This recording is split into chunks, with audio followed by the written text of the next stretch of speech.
এই সভা পরিচালনা করার ক্ষেত্রে তাদের মধ্যে পক্ষপাতিত্ব দেখা গেছে, সবাইকে সমান সুযোগ দেয় নাই। আমরা প্রধান উপদেষ্টার প্রতি ভরসা রাখতে চাই।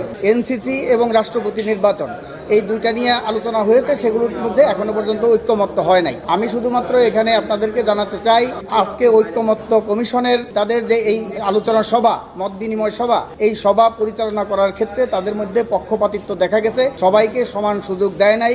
কোনো বিশেষ দলের প্রতি তাদের একটা বিশেষ ধরনের যে সুবিধা দেওয়ার যে প্রবণতা, সেটা লক্ষ্য করা গেছে।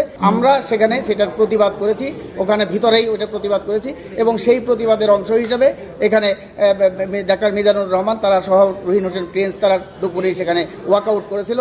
10 মিনিট পরে ঐক্যমত্য কমিশন তারা তাদের এটা নোট করেছে এবং তাদের ঠিক হয় না এটা বলার পরে সেখানে গিয়েছে। দ্বিতীয় কথা হলো, এখানে ঐক্যমত্য কমিশন, এটার নামটা খেয়াল করবেন যে ঐক্যমত্য কমিশন। কেউ হয়তো বলতে পারে এখানে এটা শতভাগ ঐক্যমত্য হবে কিনা, সবাই ঐক্যমত্য হবে কিনা। ঐক্যমত্য যখন বলেন তখন শতভাগ ঐক্যমত্য, যেই প্রশ্নে সবাই মিলে একমত হবে সেইটাই হবে ঐক্যমত্য কমিশনের। সেই জন্য যেটা হবে না সেইটা নিয়ে বাদ থাকবে, দূরে থাকবে। যদি 19-20 থাকে যে কাছাকাছি আলোচনার মাধ্যমে নিষ্পত্তি হতে পারে, সেগুলো নিয়ে আলোচনা চলবে। আমরা সেই ভিত্তিতেই এখানে আলোচনায় অংশগ্রহণ করছি।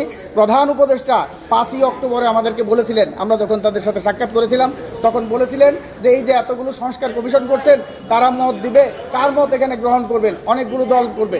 বলে যে প্রত্যেকটা দল যে বিষয়ে একমত হবে সেইটা গ্রহণ করব, যেটা কাছাকাছি আছে সেটা আলোচনা করে একমত হওয়ার চেষ্টা করব, যেগুলো নীতিগত বিরোধ আছে সেগুলো আমরা দূরে সরিয়ে রাখবো। এইভাবে আমরা ঐক্যমত্যের ভিত্তিতে জাতীয় সনদ তৈরি করব এবং তার ভিত্তিতে আমরা নির্বাচনে দেব।